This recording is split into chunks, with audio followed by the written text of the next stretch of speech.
I used to believe I was living the American dream. 4 years ago, I married Nicole, the woman I thought would be my partner for life. We met during our senior year at State University, where she was studying communications and I was finishing my computer science degree. She was beautiful, charming, and seemed to share my vision of building something meaningful together. After 3 years of dating, I proposed on the beach where we had our first real conversation about the future. She said yes with tears in her eyes, and I believed those tears were pure joy. Our wedding was perfect. Small, intimate, everything we both claimed to want. I landed a position as a senior network engineer at TechFlow Solutions 6 months later, pulling in a solid 6-figure salary. Nicole never pursued her career after we married. "I want to focus on building our home," she'd say, her hand resting on my chest as we lay in bed. "I want to create the perfect foundation for when we have children." I was happy to provide for us both. I loved the idea of Nicole transforming our suburban house into a real home while I climbed the corporate ladder. We talked about kids constantly, how many we wanted, what we'd name them, which room would become the nursery. Soon, she'd always reply when I brought up actually trying, "When everything's perfect." Looking back now, I can see the signs I ignored with the dedication of a man in love. It started about 6 months ago. Nicole joined CrossFit Elite, this trendy gym across town that she'd never mentioned before. Suddenly, she was obsessed with fitness, spending 2 hours there every day. She bought new workout clothes, expensive, tight-fitting outfits that showed off curves she'd never seemed concerned with highlighting before. When I complimented her dedication, she'd just smile and say she wanted to look good for me. Then there was her phone.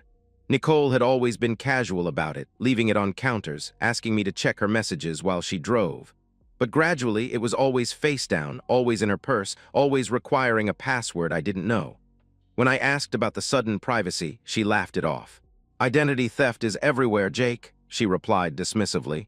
"I'm just being careful." The lingerie appeared next. Beautiful, expensive pieces I never saw her wear. When I asked about the black lace set I found in her drawer, she blushed and said she was building confidence and would surprise me soon.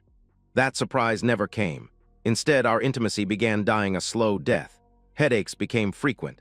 She was always too tired, too stressed, too distracted. Our conversations grew hollow. I'd ask about her day, and she'd give vague responses about errands and workouts. She'd ask about mine with the mechanical interest of someone fulfilling an obligation. We were living parallel lives under the same roof, and I told myself it was just a rough patch. Marriage had those, right? Everyone said so. The truth shattered my world on a Tuesday evening in October. Nicole was in the shower when I walked past our bedroom and saw her laptop open on the bed. She must have forgotten to close it in her rush to wash off the gym. I wasn't snooping. I was just walking by when the message notification popped up on the screen. The preview was small, but large enough to destroy everything I thought I knew about my life. "Gary, can't wait to feel you again, baby. Thursday at the usual spot." Face blowing a kiss. My stomach dropped like an elevator with severed cables. The message preview showed a contact photo, a muscular guy with dark hair and an arrogant smile.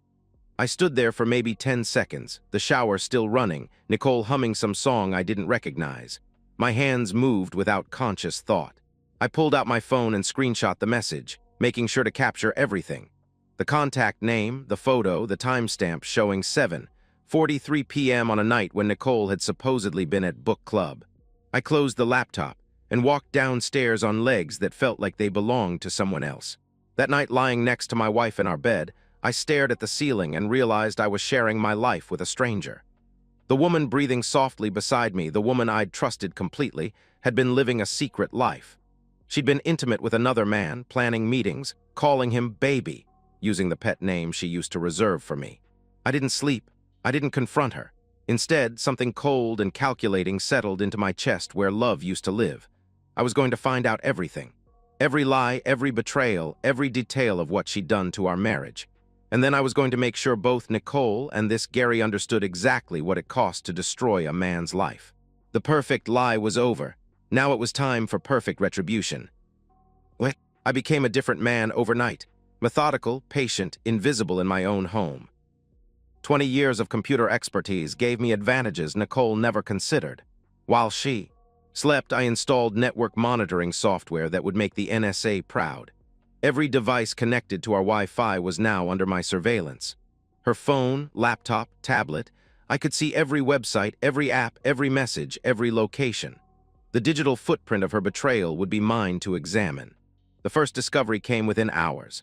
Nicole's phone showed regular location pings at the Sunset Motor Inn every Thursday afternoon, the same day she claimed to have yoga classes across town.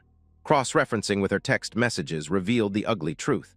She'd been meeting Gary at this seedy motel for 5 months, paying for rooms with the credit card I provided for her personal expenses. I was literally funding my own humiliation. Finding Gary Foster took 15 minutes of social media detective work.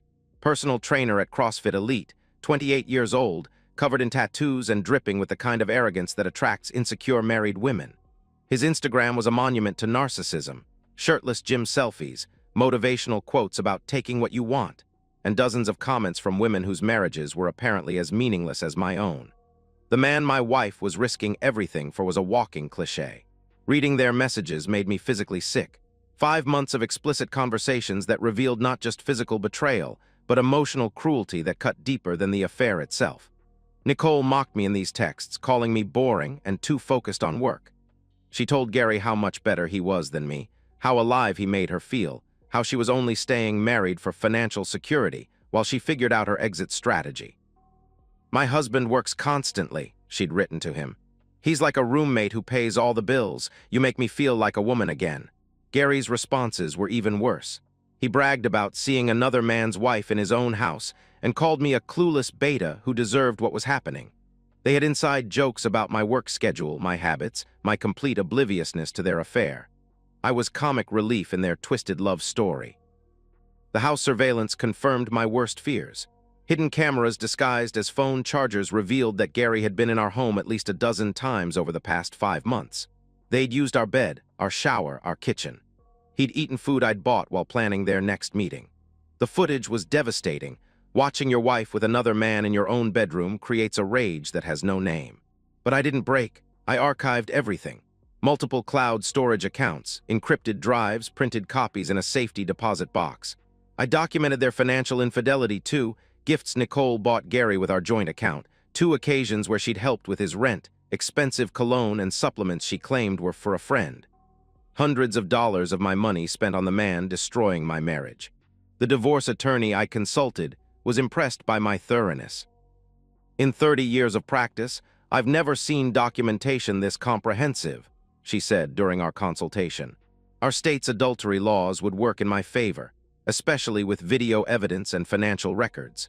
Nicole's lack of income and employment history, combined with proof of the affair, meant I could avoid alimony and keep the majority of our assets. For 3 weeks, I played the perfect husband. I kissed her goodbye every morning, knowing she'd be texting Gary before I reached the end of our street. I asked about her yoga classes while knowing she was planning her next betrayal. I even suggested we start trying for a baby, a comment that made her squirm with discomfort, since pregnancy would complicate her double life. "Let's think about it a little more," she replied nervously, unable to meet my eyes. All the while, I was planning something she'd never see coming. The legal divorce was just the beginning. Nicole and Gary had built their affair on the assumption that I was too weak, too trusting, too civilized to fight back. They were about to learn how wrong they were. The investigation phase was complete. Now came the reckoning. The plan that formed in my mind was elegant in its brutality. I would give them exactly what they thought they wanted, then watch their fantasy world collapse under the weight of reality. I spent days crafting the perfect approach. It had to seem genuine, unexpected, and too good for Nicole to refuse. On a Thursday evening, deliberately chosen because I knew she'd spent the afternoon with Gary, I sat her down for what she thought would be another boring conversation about our relationship. "Nicole, I need to talk to you about something important," I began, watching her face carefully. She tensed, probably wondering if I'd discovered something. "I've been thinking about us, about how we've grown distant lately, and I want to try something different." Her relief was visible. "What do you mean?" she asked. Cautiously. I took a deep breath, as if gathering courage for a difficult confession. "I think we should consider opening our marriage." The shock on her face was perfect. Her mouth actually fell open. "What?" she gasped. "I've been doing research, reading about couples who have successfully navigated this," I explained carefully. The idea of exploring outside our marriage with complete honesty and communication might be exactly what we need to rediscover our connection. I watched her process this, seeing the wheels turn as she realized what this could mean for her situation with Gary. "Jake, are you serious?" she stammered. "This isn't some kind of test." I shook my head, leaning forward earnestly. "I've thought about this for weeks. We're both young, we married early, and maybe we need to explore who we are individually before we can be our best selves together. But I want complete transparency, no secrets, no hiding. If we're going to do this, we do it with honesty and respect for each other." Nicole's excitement was poorly concealed behind a mask of caution. I don't know what to say," she replied slowly. "This is so unexpected. The key would be communication," I continued, laying the trap. "We'd need to meet each other's partners, establish boundaries together, make sure everyone involved understands and consents to the arrangement. I think meeting and talking through everything like adults is the only way this could work." Over the next few days, Nicole transformed. The woman who'd been distant and distracted suddenly became affectionate, attentive, almost giddy. She touched me more, smiled more, even initiated intimacy for the first time in months. She was energized by the prospect of legitimizing her affair, of having her cake and eating it too. I suggested she invite her friend over for dinner so we could all discuss boundaries and expectations like mature adults. Nicole hesitated. This wasn't exactly how she'd envisioned her fantasy playing out, but eventually agreed. Through the network monitoring, I watched her text Gary that night. "Jake wants to meet you," she wrote to him. "He's serious about opening our marriage. Can you come to dinner Friday night?" Gary's initial response was skeptical, then excited, then arrogantly triumphant. "No way, your husband wants to watch me with you? This beta male wants to meet me. This is perfect, baby. I've always wanted that." The arrogance sealed his fate. While Nicole planned our dinner party, I was making preparations of my own. I contacted 3 friends, Dom, Eric, and Travis, men I'd known since college who'd watched me build my life with Nicole. When I showed them the evidence, their reaction was immediate and uniform, disgust at what Nicole had done and complete willingness to help me deliver consequences. Dom had been a linebacker in college and still carried himself like one. Eric worked construction and had the build to match. Travis was a Marine veteran who'd done 2 tours overseas. They understood betrayal, they understood loyalty, and they understood that some situations required direct action rather than legal proceedings. The legal groundwork was already complete. Divorce papers were filed but not yet served. Our bank accounts had been reorganized to protect assets I'd earned. My attorney was standing by. HR at my company was prepared for me to take emergency leave if necessary. Friday arrived with unseasonable warmth, as if the universe was cooperating with my plan. I rearranged the living room furniture slightly, ensuring clear sightlines and optimal positioning for the hidden cameras I'd installed. Everything was recorded now, insurance against any claims of assault or property damage. Nicole spent the day preparing, showering, choosing the perfect outfit for her big night. She was practically glowing with excitement about finally having her affair legitimized. She had no idea she was about to attend her own funeral. Friday evening arrived like a perfectly choreographed nightmare. Nicole had spent hours getting ready, choosing a dress that walked the line between elegant and provocative. She was nervous but excited, checking her appearance in the hallway mirror every few minutes. I sat in the living room wearing jeans and a casual button-down, nursing a beer and projecting an image of relaxed confidence I didn't feel. Inside, my heart was hammering with anticipation. The doorbell rang at 7:03 p.m. Nicole answered, and Gary Foster walked into my home with the swagger of a man who thought he'd already won. He was exactly what I'd expected, tall, muscular, wearing joggers, and a fitted shirt that showcased the physique my wife apparently preferred to mine. His handshake was firm, his smile condescending, his eyes holding the smug satisfaction of someone who believed he was about to humiliate me in my own living room. "Jake, right?" he said with false friendliness. "Nicole's told me a lot about you. All good things, I hope." I replied, gesturing for him to sit. "Beer." He accepted, settling onto my couch with the casual entitlement of someone who'd been in my house many times before. Nicole sat between us, her hands clasped nervously but her face bright with anticipation. This was her moment, the fantasy of having both men accept her arrangement, of never having to choose or face consequences. I began the conversation exactly as I'd rehearsed. "Gary, I appreciate you coming tonight," I said calmly. I know this situation is unconventional, but I believe mature adults can discuss anything if they approach it with honesty and respect. Gary leaned back, that familiar smirk playing across his face. Hey, I respect that you're open-minded enough to even consider this, he replied with barely concealed mockery. Most guys would lose their minds if they knew their wife had connections outside the marriage. The word connections dripped with calculated disrespect. Nicole shot him a warning look, but he was too confident to care. I think communication is key, I continued, my voice measured and calm. Full transparency about expectations, boundaries, what everyone wants from this arrangement. Gary's confidence grew with every word. It's refreshing to meet a husband who isn't threatened by his wife's needs, he said, each word designed to undermine me while appearing respectful. Your generation is really becoming more progressive about these things. Nicole visibly relaxed as the conversation seemed to progress smoothly.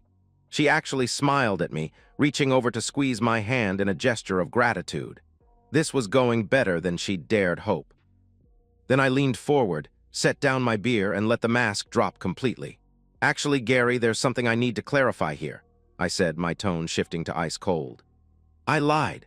There is no open marriage. What there is, however, is 5 months of video footage of you with my wife in my bed, explicit text messages between you two mocking me, and financial records showing Nicole spending my money on your rent and gifts. The transformation was instantaneous. Gary's smirk vanished. Nicole's face went white, her hand jerking away from mine as if I'd burst into flames. The temperature in the room seemed to drop 20 degrees. You thought I was some pathetic beta male, I continued, my voice growing harder. Some beta you could humiliate while I paid for the privilege. You've been calling me that in your texts for months, haven't you, Gary? He started to stand, his posture shifting from arrogant to defensive. Look, man, I don't want any trouble, he began desperately. Too late for that, I answered coldly. As if summoned by my words, the front door opened and Dom, Eric, and Travis walked in. They weren't trying to hide their intentions. Gary's eyes darted between them, finally understanding that this wasn't a civilized conversation anymore. He tried to back toward the patio door, but Eric stepped sideways, cutting off his escape route. Nicole screamed, jumping to her feet. "Jake, what are you doing?" she shrieked. "This is insane." "Sit down and stay quiet," Travis said firmly, gently but forcibly guiding her back to the couch. "This doesn't concern you right now." What happened next was swift and brutal. Gary tried to fight, I'll give him that. He swung at Dom first, landing a glancing blow on his shoulder. But he was outnumbered and outmatched by men who had real-world experience with violence, not just gym posturing. Dom's return punch was precise and devastating, a right hook that sent Gary to one knee. Eric followed with body shots while Travis controlled his arms. I watched from across the room, arms crossed, monitoring to ensure it stayed focused but effective. This wasn't about killing him, it was about education. They targeted his ribs and legs primarily, places that would hurt intensely and heal slowly without causing permanent disability. His nose broke when he tried to lunge at me, blood spattering across my hardwood floor. The sound of his groans mixed with Nicole's hysterical sobbing created a symphony of consequences. After roughly 2 minutes, an eternity when you're on the receiving end, I called it off. Gary was curled on my floor, bleeding, whimpering, completely stripped of the arrogance he'd worn like cologne. I crouched beside him, speaking quietly so only he could hear. "You ever come near my wife again, ever contact her, ever even think about her, and what just happened will look like a gentle massage," I whispered. "You're going to leave this town, and you're going to remember that some men don't play games when it comes to their families." Eric and Travis dragged him to the front door and literally threw him onto my lawn. Gary crawled to his car and drove off, probably to an emergency room, definitely out of our lives forever. Now it was just Nicole and me. She was sobbing, makeup ruined, demanding to know how I could do such a thing, how I could hurt so. Mion she loved. The word loved hit me like a slap, but I didn't react. Instead, I pulled out my phone and showed her the video folder, footage of her and Gary in our bedroom, screenshots of their texts, bank statements highlighting her financial betrayal. "You did this," I said quietly. "Every choice that led to this moment was yours. You brought him into my home. You spent my money on him. You disrespected everything we built together, and you thought I'd just take it." Her attempts at apologies, explanations, and pleas fell on deaf ears. I handed her the divorce papers I'd been carrying in my jacket pocket. You have 48 hours to get out of this house, I informed her coldly. The divorce is already filed. You'll get nothing. I have enough evidence to bury you in court. Your family, our friends, everyone is going to know exactly what you did and what it cost you. I walked upstairs and locked myself in the guest room, leaving her sobbing in the living room where her fantasy had died a violent death. Through the walls, I could hear her making phone calls, probably to her mother, probably trying to spin this as domestic violence rather than consequences for adultery. It didn't matter. The evidence spoke for itself, and the truth was about to become very public. The next morning I woke to silence. Nicole was gone. She'd taken some clothes, her toiletries, and the jewelry her parents had given her, but left everything else. The house felt different, lighter somehow, as if a toxic presence had been extracted. I made coffee in the kitchen where she'd once planned meals with Gary and felt nothing but relief. First phone call came at 8:47 a.m. Nicole's mother, Sandra, screaming into my voicemail about what a monster I was, threatening to call the police, demanding I take Nicole back and work this out like adults. I called her back and calmly explained that I had video evidence of Nicole's affair, financial records of her spending our money on her lover, and documentation of 5 months of systematic betrayal. The screaming stopped abruptly, replaced by stunned silence, then a dial tone. The divorce proceedings moved faster than most because my documentation was ironclad.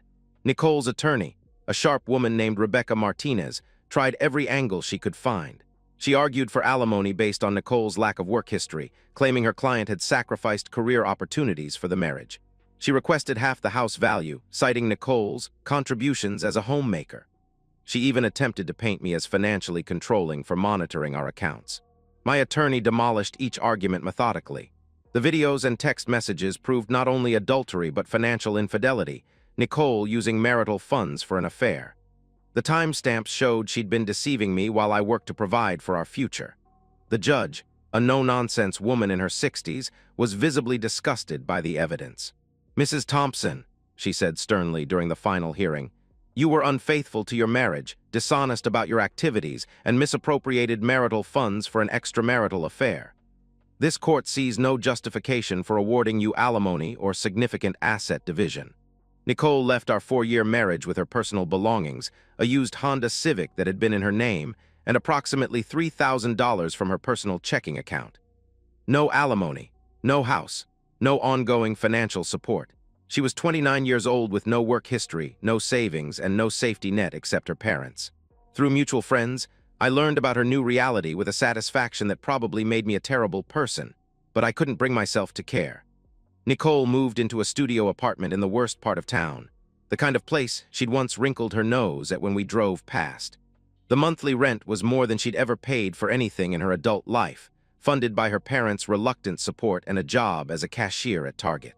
The work was apparently humiliating for someone who'd spent 4 years as a kept woman, standing for 8-hour shifts, dealing with demanding customers, earning $9 an hour while living paycheck to paycheck. Her social media went dark after former friends began commenting on her posts with pointed questions about her sudden life changes. Gary's fate was even grimmer. The beating left him with 2 cracked ribs, a broken nose requiring surgery, and ligament damage in his right knee that ended his personal training career. More devastating was the complete destruction of his reputation in our relatively small fitness community. Word spread quickly about the married client incident. Gyms started refusing to hire him, and his existing clients dropped him en masse. I heard through a friend at CrossFit Elite that Gary moved back to his parents' house in Ohio within 6 weeks, his Instagram account deleted, his local connections severed. The knee injury required months of physical therapy and left him with a permanent limp that made demonstrating exercises impossible. His career as a fitness influencer died with his physical capabilities. For me, the aftermath was more complicated. Some people, especially the men who knew the full story, quietly respected what I'd done. They saw it as justified defense of marriage and masculinity in a world that often punishes men for fighting back. Others, particularly women in our social circle, viewed me as dangerous and controlling. I lost some friendships, but realized they weren't really friendships if people would side with an adulterous wife after seeing clear evidence of her betrayal. My family supported me completely. My mother, initially horrified by the violence, changed her tune after I showed her the videos and financial records. "You did what you had to do," she said after reviewing the evidence. My father told me he was proud of me for standing up for myself, though he warned me to be careful going forward. "You did what needed doing," he said seriously, "but make sure this doesn't follow you." Legally, I was in the clear. Gary never pressed charges. Doing so would require testifying about the affair and subjecting himself to cross-examination about his role in destroying my marriage. His injuries, while real, weren't severe enough to guarantee prosecution for assault, especially given the provocation and adultery context. Financially, I was better off than I'd been in years. Without Nicole's spending and with no alimony obligation, I had substantial disposable income for the first time since our wedding. I increased my retirement contributions, started a vacation fund, and began investing more aggressively. But the emotional cost was real. I struggled to trust anyone romantically, viewing every woman through the lens of potential betrayal. I had nightmares about finding Nicole with Gary, waking up angry and alone in the bed we'd once shared. I started therapy, not because I felt guilty about my actions, but because I needed to process the betrayal without letting it consume my future. 6 months after the confrontation, I was still single, still angry, but no longer drowning. The guest room had become my home office. The master bedroom had new everything: furniture, paint, carpet, even the windows. I couldn't stand any reminders of what had happened there. I wasn't happy yet, but I was free, and sometimes freedom was enough. 11 months later, I sit in my living room on a quiet Sunday evening, nursing a glass of whiskey and watching snow fall outside windows that Nicole will never see again.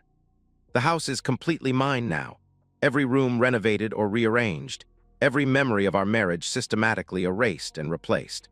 My phone buzzes with a text from my college buddy Mike, asking if I want to join him for a ski trip to Colorado next month. I text back, yes, without hesitation. 6 months ago, I wouldn't have been able to commit to anything social. Now, slowly, I'm rebuilding a life that belongs entirely to me. I don't regret what I did to Nicole and Gary.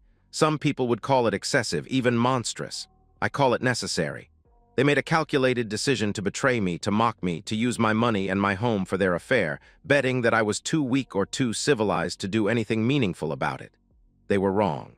I'm not naive enough to pretend I'm a hero. The violence crossed legal lines, and I took risks that could have destroyed my career and landed me in prison. But I also know that the alternative, a traditional divorce where Nicole got rewarded for adultery with alimony and asset division, would have been a different kind of injustice. Sometimes the only way to teach people about consequences is to deliver them personally. The legal system would have given Nicole a settlement and Gary would have walked away unscathed, probably already targeting his next married client. Instead, she works retail and lives in poverty she created through her own choices. He left town with injuries that will remind him forever what happens when you disrespect another man's marriage.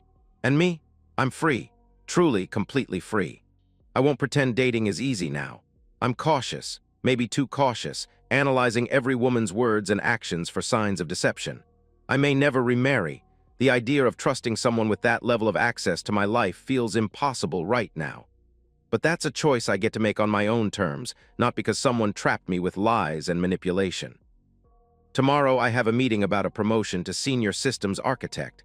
Next month, that Colorado ski trip.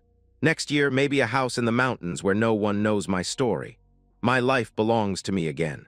I don't believe in karma or cosmic justice. I believe in action.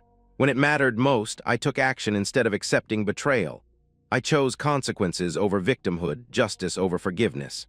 I finish my whiskey, turn off the lights, and head upstairs to a bedroom that has never known another man's presence. In the morning, I'll wake up in a life that's entirely my own, built on the ashes of a marriage that was never real in the first place. That has to be enough, and for now it is. And so, we've reached the end of today's story. Was it what you expected, or did it take a twist you didn't see coming? I'm curious to hear your thoughts. Share them in the comments below, and let's get a conversation going. If this story kept you hooked, make sure to hit that like button. And if you're new here or just haven't subscribed yet, now's the perfect time to join our community. I bring you fresh, captivating stories every day, so click that subscribe button and turn on notifications so you never miss out. Thanks for watching, and I'll see you in the next one.